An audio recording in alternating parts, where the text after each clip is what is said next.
On January 12, 2007, a man dressed in jeans and a t-shirt walked into a Washington, D.C. subway station, pulled a violin from its case and began to play. As he played, thousands of commuters passed the train station on their way to work. They had busy days ahead of them, a list of things to do, worries and troubles. Their minds were occupied with everyday trivial things.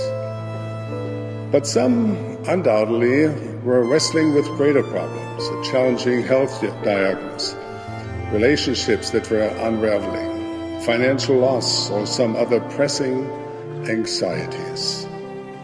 In short, these people were people like you and me, but consumed with trivial and tragic, the petty and profound. Did they notice the musician? Or was the man with the violin merely part of the impressionistic blur that shaded the all-too-familiar backdrop of their daily lives? The man's name was Joshua Bell, one of the most accomplished musicians in the world. The violin he played was handcrafted in 1713 by Antonio Stradivari. Joshua Bell had purchased it a few years earlier for an estimated $3.5 million.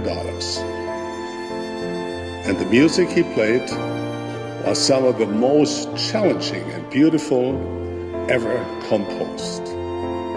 Now, this whole experience in the subway station had been set up by a journalist from the Washington Post, who was curious to know what would happen if a world-class musician gave an anonymous virtuoso performance in the walkways of an ordinary subway station.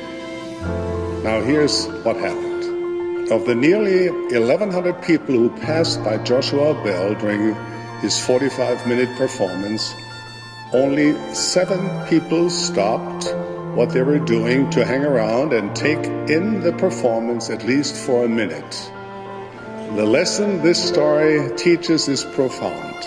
Not only does it tell us something important about life and living, it reveals important insight into our spiritual lives as well.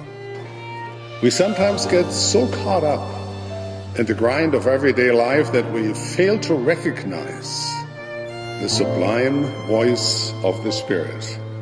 This experiment can prompt us to look inside our hearts and ask, can I hear the music of the Spirit? I testify that our loving Father in heaven is reaching out to you. The Savior is speaking to you. Come, follow me. In every hour of the day and throughout the night, He communicates through the divine music of the Spirit.